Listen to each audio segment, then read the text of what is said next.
When I think about space, the images that pop into my mind would usually be something like this, or this, or this. Many space-themed science fiction shows and movies like Star Wars, Star Trek, Dune, and so on have accustomed me to associate this kind of aesthetic with anything related to outer space. So encountering the Samorost trilogy of games pleasantly took me by surprise. In the first and second game, they used some images of real-life objects and photoshopped them as part of their graphics, along with hand-drawn images, which gave it its charm. But in the third game, everything seemed to be hand-drawn this time. If they used real-life images anywhere in the game, I couldn't tell because the graphics looked so seamless now. While the game still held that same vibe the first two games had, the third game felt more fleshed out and refined. As for the logo, they made a simpler version of the first one and added a 3.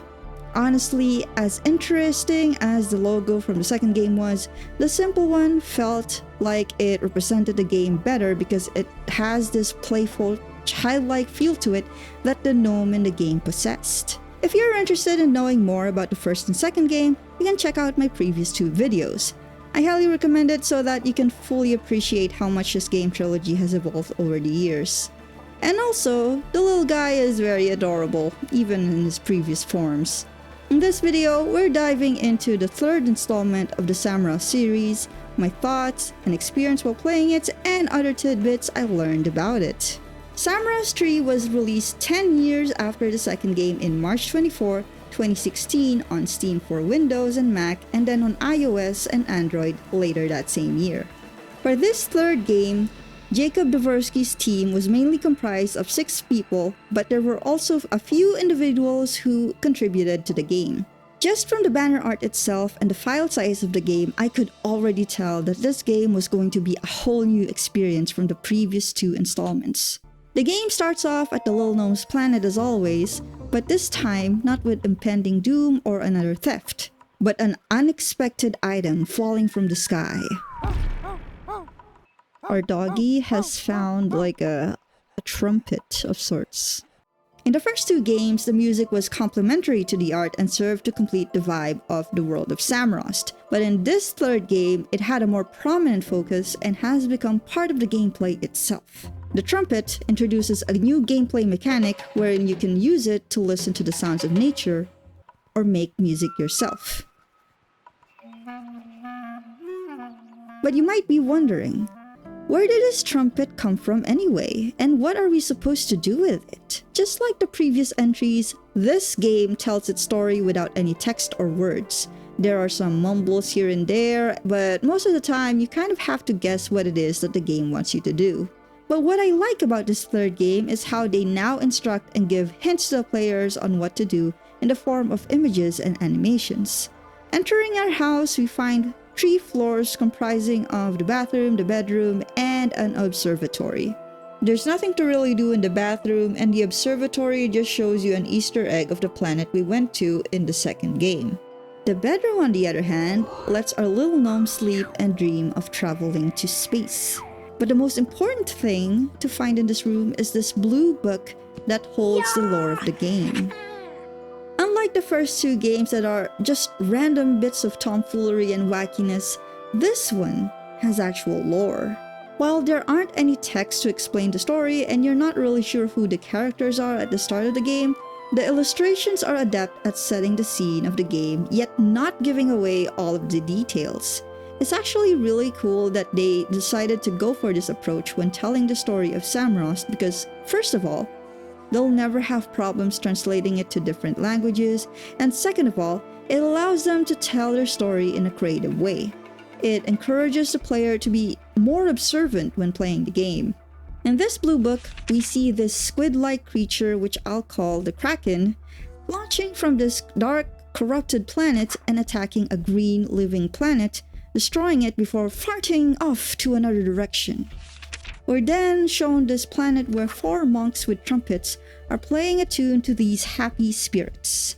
From what I can gather, these 4 monks act as their guardians. They see the impending doom that is Mr. Kraken approaching their home and decided to visit this inventor for help. This inventor created a giant robot that would only be powered by this small black sphere. The book never really explained what it is, but we just know that it's dangerous. The four monks used their trumpets to infuse the sphere with either evil spirits or aggressive negative energy. As they did, one of the guardians took a whiff of it and started acting kind of weird. They put the black sphere on top of the robot to activate it.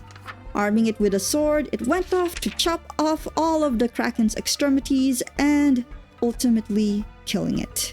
After the battle, they celebrate and met up with the robot on top of the moon, where they remove the black sphere from it, deactivating it and leaving it to rest there. They then travel to this blue moon where they locked away the black sphere, where it can be protected by this guardian. And for good measure, they surround the opening with a barrier of spirits. They then flew back to their home planet, and the story ended there. The trumpet that you now keep in your possession is one of the trumpets of the monks, which implies that something must have happened. Aside from the blue book, there's also this journal you can access in the menu that has this large circular lock which you can unlock by lining up the red nodes twice. This journal will tell you how to solve every puzzle in your current location. In my own playthrough, I actually didn't know that you could solve the puzzle for the journal that way. I thought you had to find some kind of hint somewhere in the game to open it. So it wasn't until the end of the game that I figured out how to solve it and was finally exposed to these illustrations. The kicker is, you have to solve the puzzle each time you want to take a peek at the journal, which is kind of a clever way to keep people from getting to the answers too easily but still making it fun. Walking to the left, you'll come across what looks like the base of the spaceship that you saw in the gnome's dream, but it seems to be broken. Interacting with these objects with your trumpet can give you hints of what they're for without telling you directly.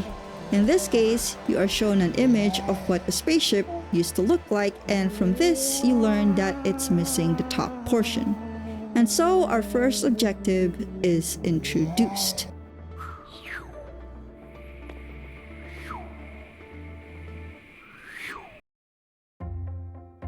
Unlike the previous two games, the progression in Samorost tree is not entirely linear. There are times where you have to move back and forth the same areas in order to figure out how to solve a particular puzzle. And the quest to repair our spaceship is our first foray into this. Moving further to the left, we encounter the inventor, and conversations between characters are represented by these thought bubbles and more animated doodles. From this, we learn that we need 4 parts: a base, a chair, a control panel, and a cover. Before we move on, I've just got to say, I'm absolutely enthralled by the amount of effort that the developers put into this game. It would have been easier to have text or still images appear in those bubbles, but they went the extra mile and animated every single thing. The same goes for the hints that appear from objects that you interact with. Sure, the drawings and animations are simple, but they still take up a lot of time, especially with the amount that they put into the game. I looked into it, and it turns out that the development of the game started sometime in 2010, so it took them 5 to 6 years to complete it. And the result is just extraordinary. And don't get me started on these random objects you can interact with that produce melodies and various sounds. Or these optional achievements you can get from randomly interacting with things within the game, like this one. Okay, jump. Oh my god. Oh my god, you're crazy! They don't contribute to the progression of the game and could actually eat up your time in solving it, just like in the previous games. However, the biggest difference between my experience in the first 2 games and in this game is the fact that I'm actually enjoying my time leisurely exploring and figuring things out, because the environment has made it so that you'd feel comfortable and welcome to stay for as long as you want. There is no pressure to hurry. And for that, it's effectively become a nice break from real life where everyone's always on the go. We continue our search for our ship's missing parts by going to the area to the right of our home, where we come across a ravine with this mechanism that we'll need to maneuver to get to the other side. The left lever controls the position of the plank from left to right, the right lever controls the height of the plank, and the red button activates the mechanism. This puzzle is pretty deceptive. At first glance, you'd think that maybe you need to align the plank to the bottom edges of the two rocks so you could cross the ravine, but the plank can't really go that low at all. The solution actually lies within its weakest link, the crack on one of the poles. What if it's from up here and then down? Like that.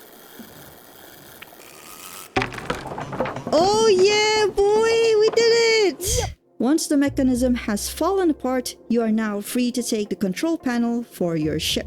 It's actually kind of nice how the moment you obtain one of the items, our little gnome will immediately bring the item to the inventor, saving you the time of having to walk through several areas to get there, though you still do need to walk back after that. Crossing the bridge, we discover this moss-covered landscape where this odd-looking guy lives. But this guy isn't just going to come out and talk to us. We'll need to give him something he'd be interested in. And what could that be? Mushrooms. Lots and lots of mushrooms. We use our trumpet on this mound, which summoned these mushroom spirits that we have to pull on in order for them to sprout mushrooms, which the guy starts harvesting. Why do we even need to talk to him? Because he has what we want. The knife which we need to cut this plastic bottle. However, before we get that knife, he wants us to solve a card puzzle.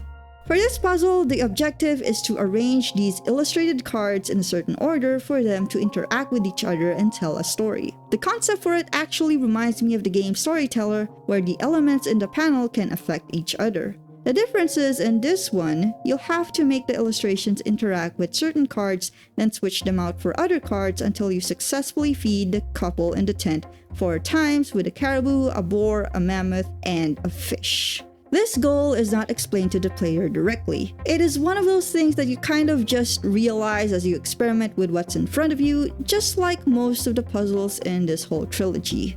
After solving the puzzle and presenting the green card to the guy, he'll lend you his knife. And yes, I really mean lend, because the moment you finally take off to space, there's this short scene where they actually show your character meeting with the odd guy and giving him back his knife. That is just so adorable. In most puzzle games, items usually disappear without any explanation, so seeing this little interaction was such a sweet surprise and added to my immersion into the game. We go back to the plastic bottle by the inventor's house and use the knife to get the top portion that we'll be using for the top part of our ship. For the last 2 parts, the chair and the base, we can simply take the chair and the bathtub from our bathroom. Once we've brought all of the items to the inventor, he'll combine them and help us fix our spaceship. And with that, our first quest is complete and we take our first step into space.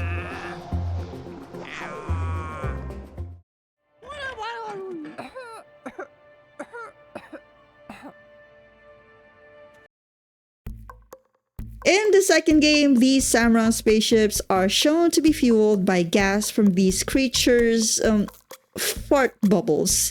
In this game, our spaceship seems to reinflate itself or obtain their gas from the planets or moons it attaches itself to. It can also only move within a certain radius, so in order for us to move further away from our home planet, we'll need to attach ourselves to these moving moons and then detach ourselves once we're close enough to the next planet. And don't worry, we'll get back to that hairy moon later. Wait. No, wait, that's not... Upon landing on the hairy planet, the first thing I noticed was the broken vase at the lower part of the screen. What? Okay, so I have to do this quickly. Actually, no. What I really needed was to find some sort of binding agent, and I didn't realize that until later, after I attempted to put the vase back together for the next few minutes. And no, simply fixing the shower head wasn't gonna do it. I had to explore the left side to find a glue that would hold it in place. This area has a bunch of entrances and exits we can go through, but you need to go through them in a certain order for you to get to the top of this tower to reach this giant bug's antennas. So first you enter this hole to get to the top of this little house. Next, you very rudely close this chimney to get its resident to get out, open their door, and give you the opportunity to enter their house. This will then bring you to this lever, which will change the path for the hole at the bottom of the tower. After that, we leave through the hole to the right and re-enter the hole we just left from to get to the top of the tower, where we can finally mess with the antennas. As soon as I reached the antennas, I was immediately lost on what exactly it was that I was supposed to do here, and I thought maybe I needed to find clues elsewhere. But to actually solve this puzzle, all you had to do was do a bit of trial and error. When you flick the correct antenna, it will vibrate.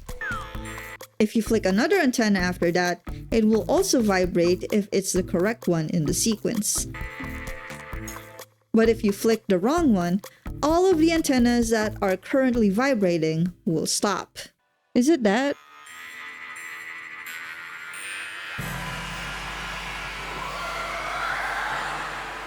Oh my god! What is happening? My first thought about seeing this, aside from pure amazement, was, are we about to get into a boss fight?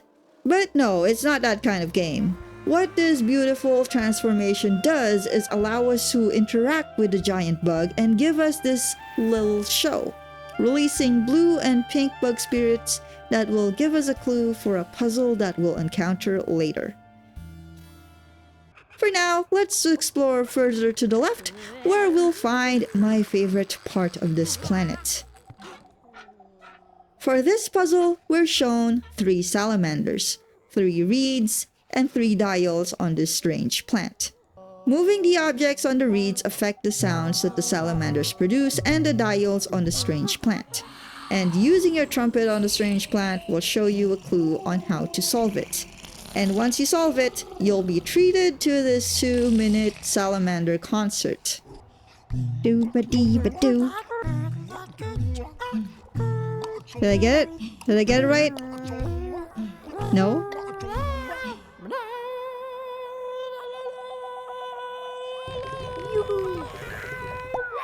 Oh my god, we got it!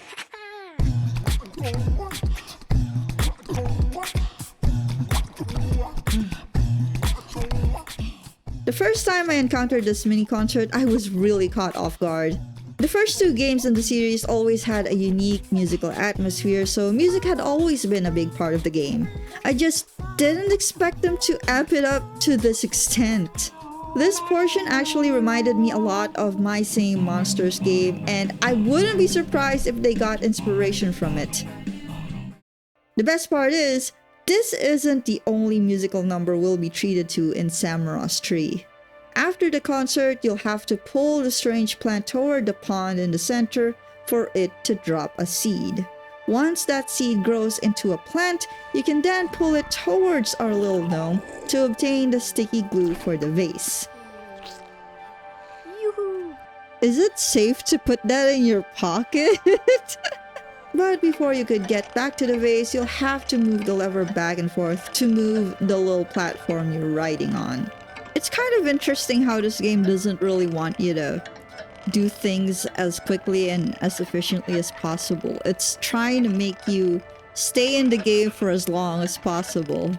I feel like it does make sense for this type of game though. If you approach this with a speedrunner mindset, you're going to miss out on a lot of tiny details.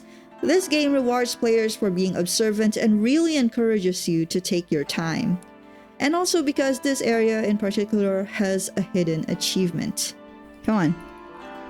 Give me something.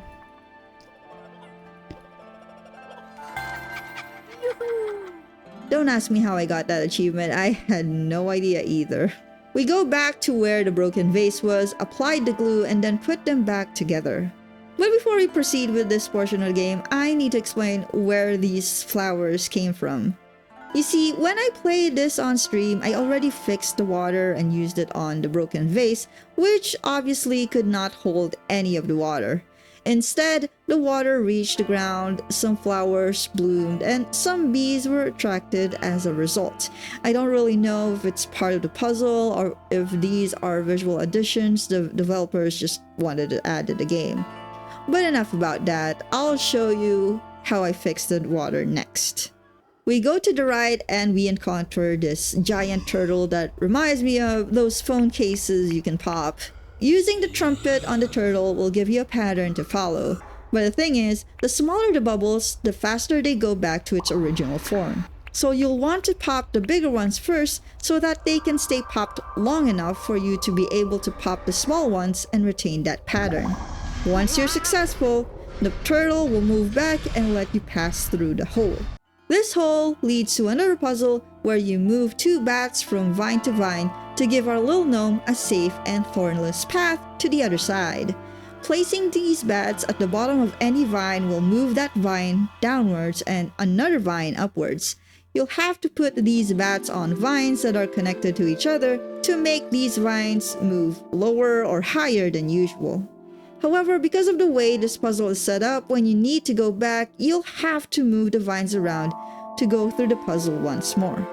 I don't really mind too much since it's not a terribly difficult puzzle and I quite enjoy it, but it could be tedious for others who don't like it as much. Moving to the left, we reach the water system of this planet, which is directly connected to the shower head above. He doesn't look very happy to see us. This area looks a little confusing to understand at first, but the goal is to basically move the pipe connections around until you manage to bring water to the shower where the vase was. It's deceptively complicated, but the solution is actually quite simple. First, we take this pipe and shift its connections. The water will then flow to the cauldron below. Once it's full, we disconnect the pipes at the right and use the pipe we used before to connect it with the lower pipe. We then use the lever to pump the water into the shower head, filling up the vase above and unlocking a secret entrance. But before you get on your merry way, make sure to actually put the pipes back in their proper places or else this will happen. Flowers grew, maybe that will help us. Oh my god! Oh That caught me by surprise! He really wants us to fix what we did! That's funny. Okay. We're putting it back, mister. There you go. Happy monkey. That's so funny! Practically demanded, hey! Fix this! I really love these little interactions that make the world feel so alive. Going back to the surface and going into the secret entrance, we encounter 2 bugs similar to the giant one we saw at the left side of the planet. Following the logic of how we solved that previous puzzle, we play around with their antennas until we get the right sequence and illuminate them in the area. In this form, we get a clear view of which bug is pink and which is blue. Using the clue that we got from the giant bug earlier, we touch the antennas according to the sequence in order to obtain a key. From this point on, our business on the hairy planet is over and we move on over to the hairy moon. We're keeping that name. There we use our trumpet on the mound and a puzzle is shown before us. Admittedly, I was stumped the first time I encountered this puzzle and thought I had to look around somewhere else for the clue. But just like the antenna puzzles, the solution is obtained through trial and error. For this puzzle, we move these circles around and bring the red ones to the mouth at the center to turn them white. Once all of the circles are white and all the columns have 3 circles each, the mound opens up and we're finally able to enter the moon. Inside, we need to once again play around with another bug's antennas in order to illuminate the area and allow us to reveal the keyhole. Using the key on it allows us to change the course of the moon, giving us the ability to explore further away from our home planet and to our next destination.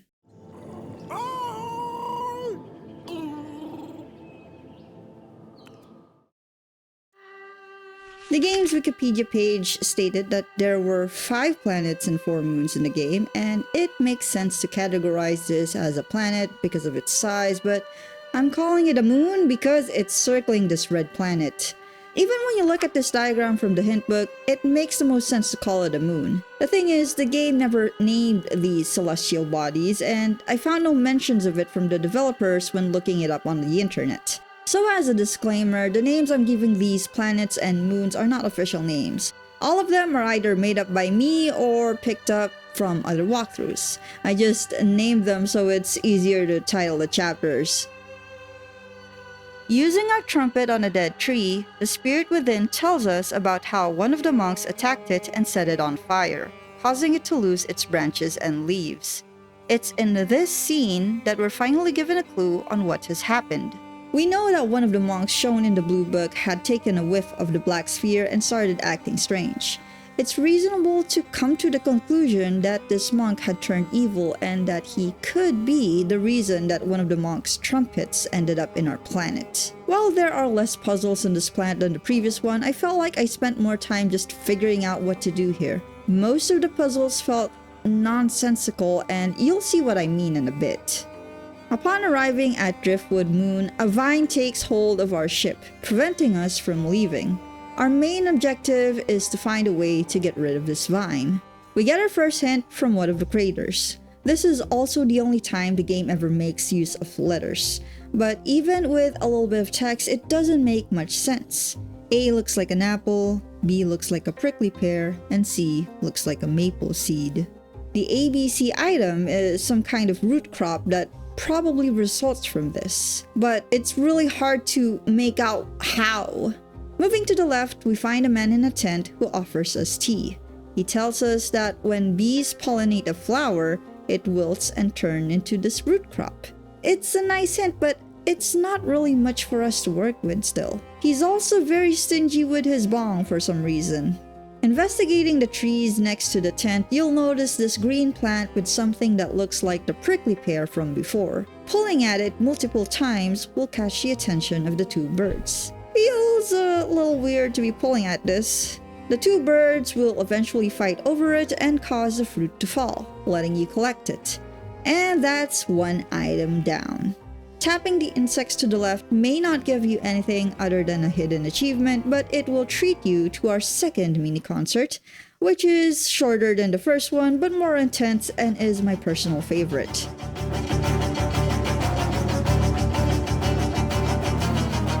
Going down the ladder, we find a bunch of creatures that make various odd sounds. There's this Simon Says type of minigame here where you're supposed to click on the creatures that produce the sounds that the parrot is making. But after several attempts, I gave up on it because I couldn't figure out some of the sounds that the parrot was trying to imitate. I even tried following a walkthrough but failed, and I suspect that it might be because the sounds are randomized, or I'm just really bad at following directions. But never mind that, since it was just an optional achievement anyway. The puzzle at the very bottom was much more important.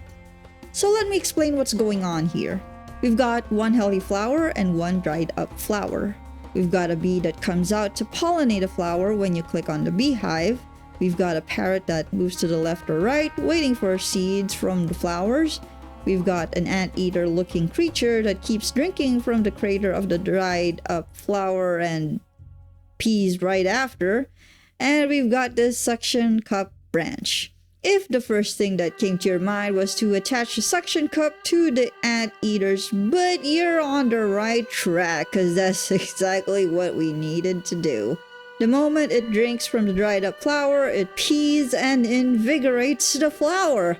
But because it's full of pee now, it can no longer drink from it and dry up the flower. So yeah, the flower's safe. I have no words. It's just a thing that happens here.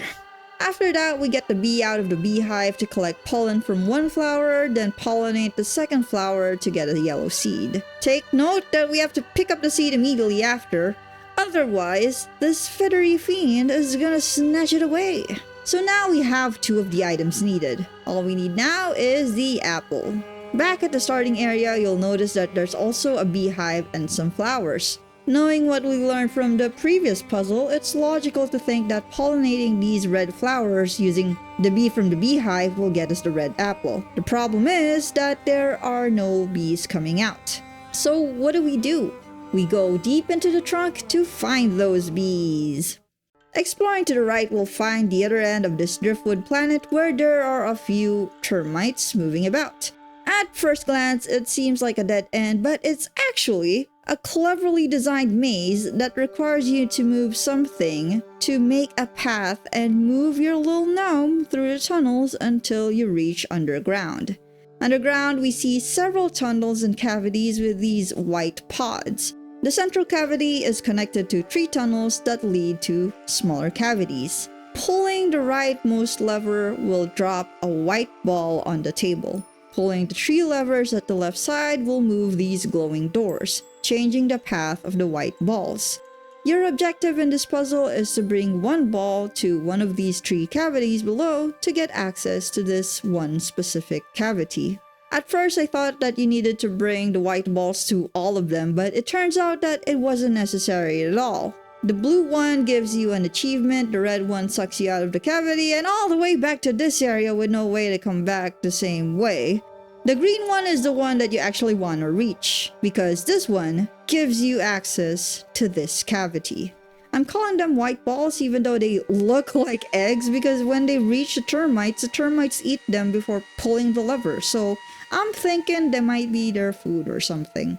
These tunnels are colored red, green, and blue, and some tunnels have a mix of all colors.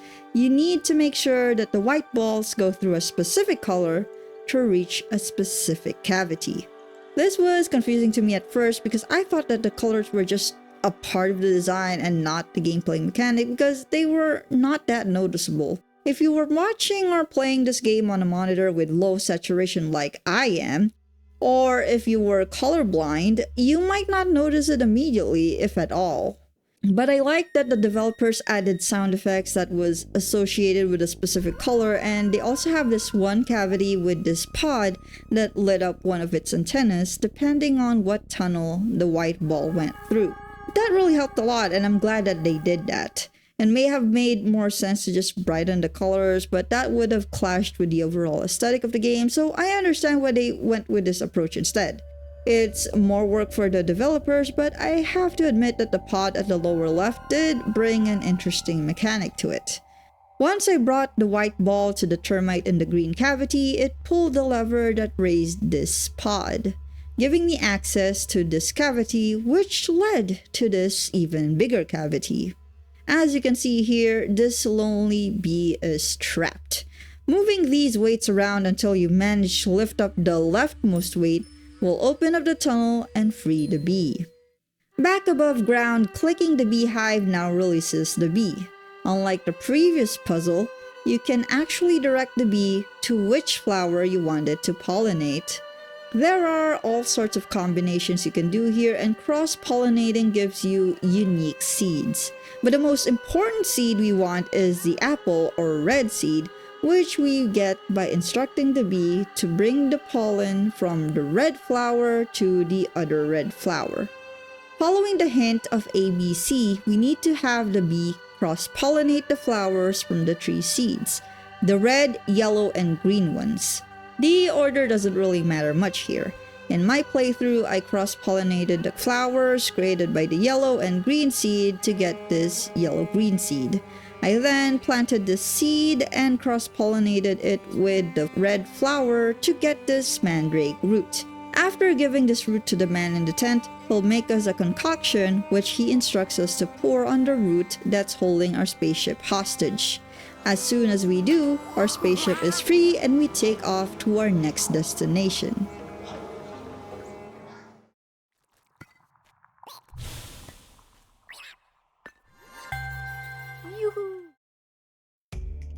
Planets with multiple moons are not unheard of in our galaxy, and the red planet is one such planet. When you see it for the first time, you'll notice that there's only one moon, but the diagram from the hint book shows you otherwise. Its second moon seems to be missing. This planet is in a bit of an unusual pickle.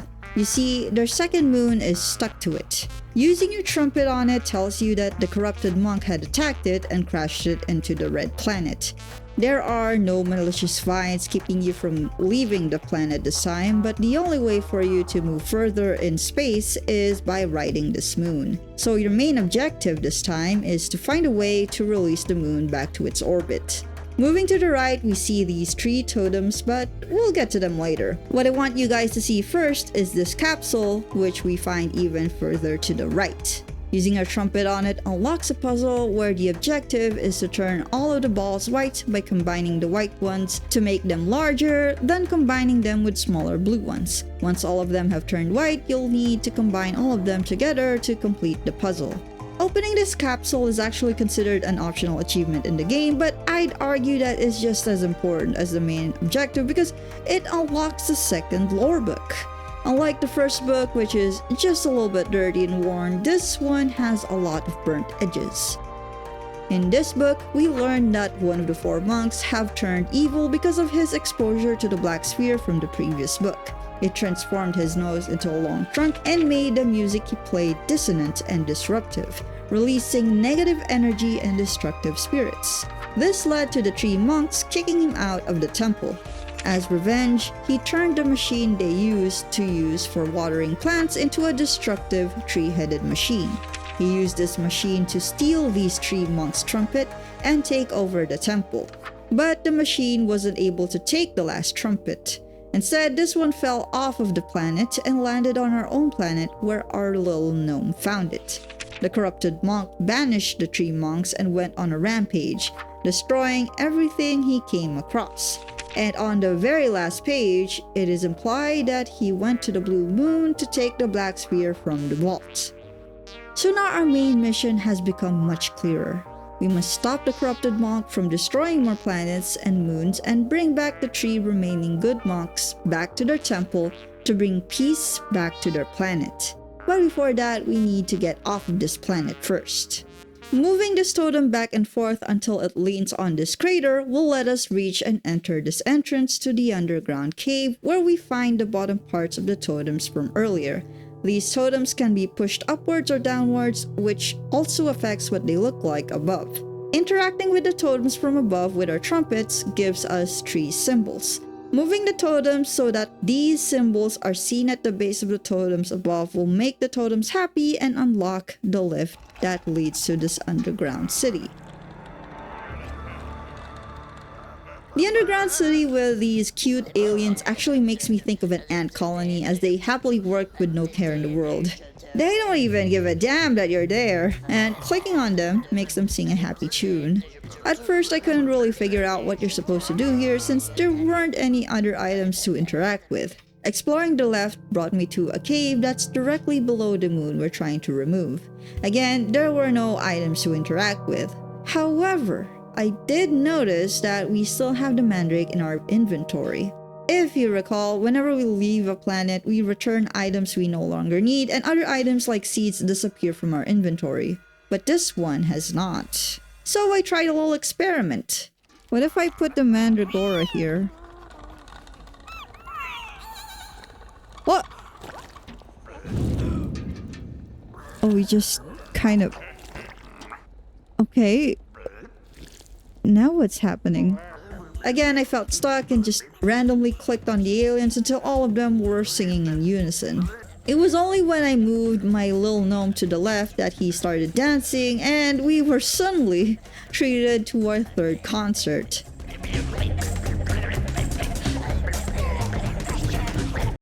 I wasn't a fan of how vague this part of the game was, especially since it was one of the main puzzles and not just an optional achievement. Unlike the previous puzzle with the salamanders, there wasn't a clear hint of what we needed to do. Perhaps by not giving out any hints and making you rely on your knowledge of previous puzzles was the developer's way of increasing the difficulty, though I personally feel that there could have been other ways to do this. After a little jam session, the aliens give us this ball of clay. And it was only at this point that I realized that the developers did give us a hint on what to do here. And that hint had been shown all the way back in Driftwood Moon when we used the trumpet on the kettle. The little animation showed us how to make a bomb that the aliens made for us. It's a little frustrating because throughout my playthrough before this planet, all of the hints had been within the planet or the moon. And while you can say that the singing aliens puzzle was similar to the second concert, you have to remember that that was an optional achievement. For me, optional achievements are not meant to be obvious or have any hints, but this was part of the main objective and it should have been clearer on what it wanted the player to do, even without looking at the solution book. But that's just my personal opinion. And so we roll over this bomb to the lava pool below the moon, making it explode and launch back to space. We can then leave the red planet, ride the moon, and launch ourselves to our next destination.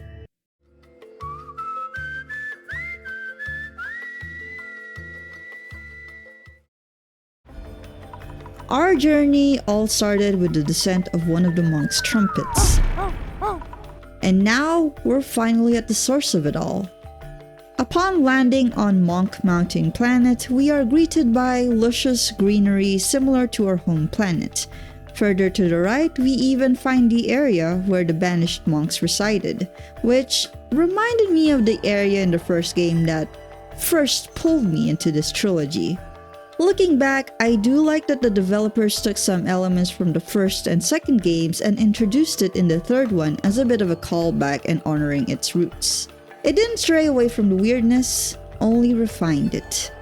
Upon conversing with the monks, we learned 3 things.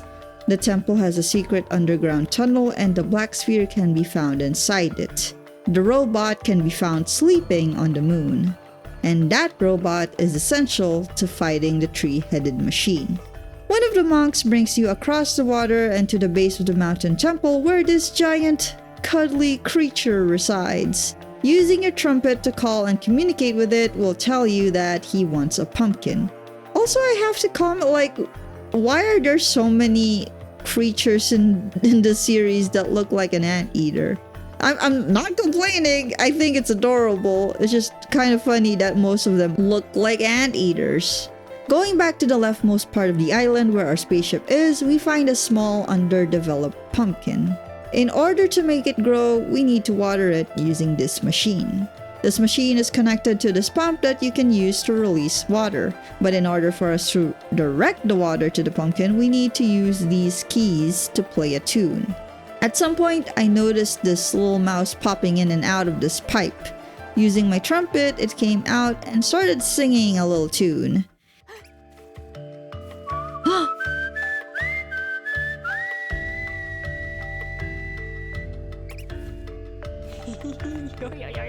Wait, is that our clue?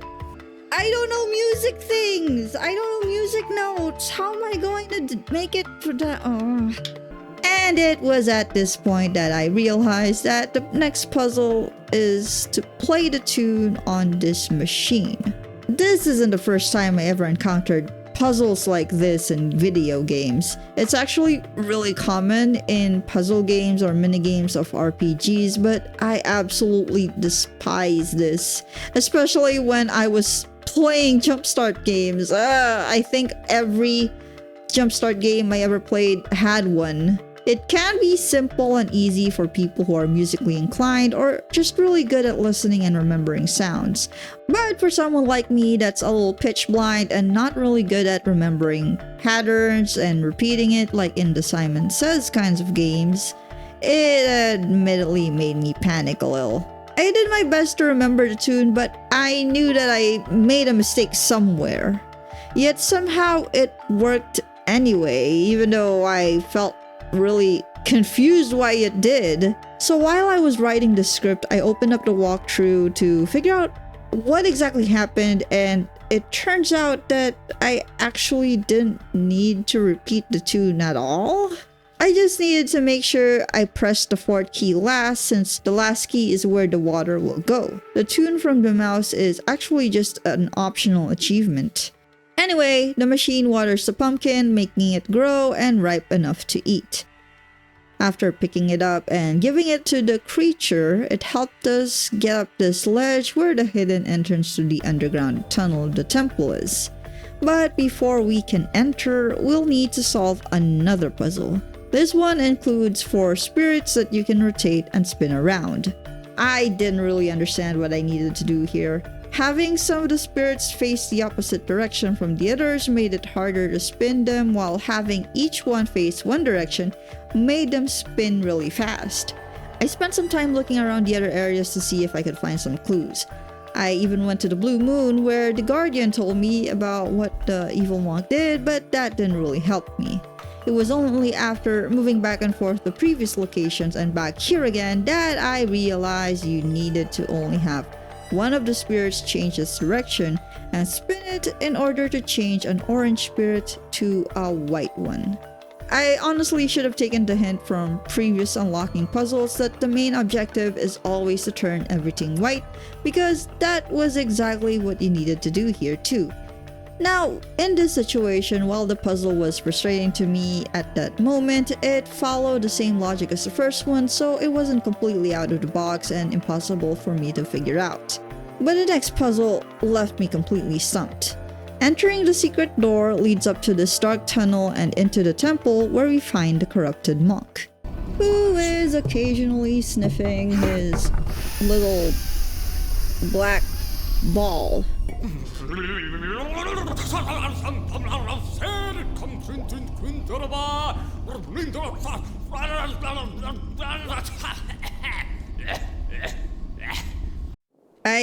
I really don't know what it is with this developer, and he just really likes putting references to drugs in this game. I really don't know, but I keep finding it really funny whenever I see it.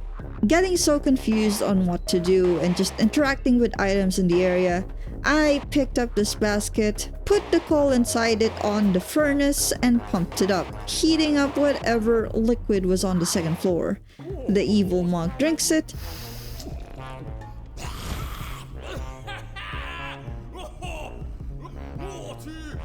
and suddenly goes into an angry jamming session.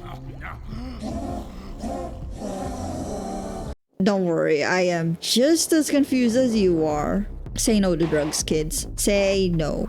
After that point, I was stuck for a good chunk of the stream. There wasn't anything else I could do inside the 2 floors, and I couldn't go to the 3rd floor because the evil monk was in there. There wasn't anything to do outside either. At this point, the game was no longer offering you any hints or friendly spirits to interact with. It wanted you to really think about it on your own. But I was at my wit's end, so I ended up looking through a walkthrough again just to figure out that I needed to take the basket, bring it outside, and use it to collect the giant creature's feces to use as coal for the furnace.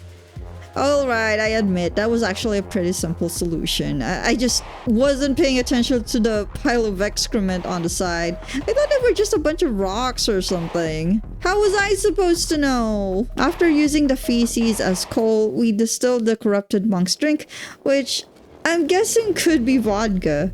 At least that's what I thought, until I bought the Samorost Tree soundtrack and art book and found out that the song that plays in this area is named Drinking Spirit's Spirit.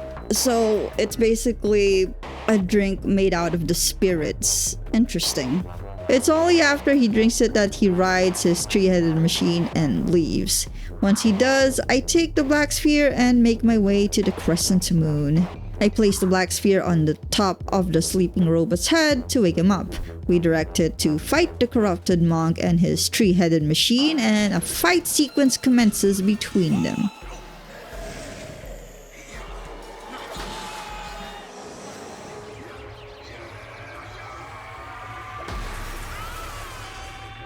Once the corrupted monk has been defeated and his machine has been sliced in half, the trumpets are returned to the 3 monks.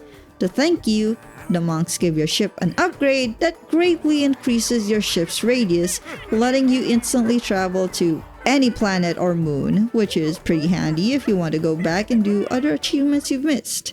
The game ends with you and the 3 monks playing music together at the top of the temple, with you replacing the corrupted monk as the credits roll.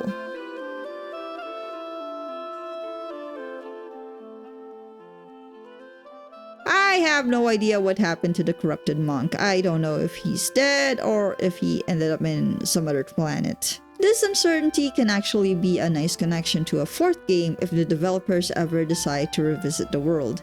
But I feel like this third game already wraps up the series very nicely. Also, just to add, when I was recording extra clips for this video after I finished the game, I made a very regrettable mistake. I opened up this menu, clicked on one of these images thinking it was going to make me instantly travel to one of the previous planets or moons. It did, but it also removed my progress because these are actually chapter save points. The other circles are empty because you can actually save your progress there.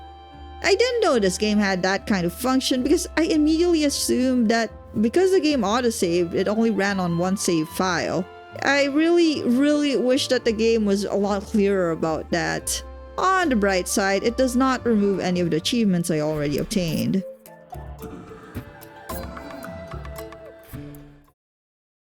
Overall, the Samorost trilogy was a very beautiful adventure through and through.